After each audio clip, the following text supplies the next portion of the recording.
Guys देखिए दोस्त में दोस्त लड़ाई हो गया है, लड़ाई हो रहा है।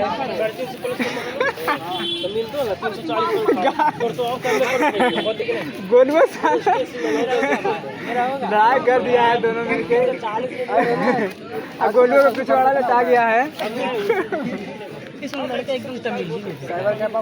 गाइस तो हमारे बीच लड़ाई हो चुका है, गोलू पिटा चुका है।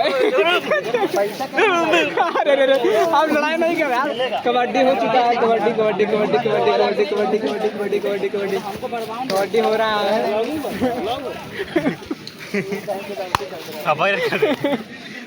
तो क्या कहना चाहेगा गोलुआ भी तो हक करती है। क्या कहना चाहेगा? मेरे को पापा नहीं बोल रहा था दिन से।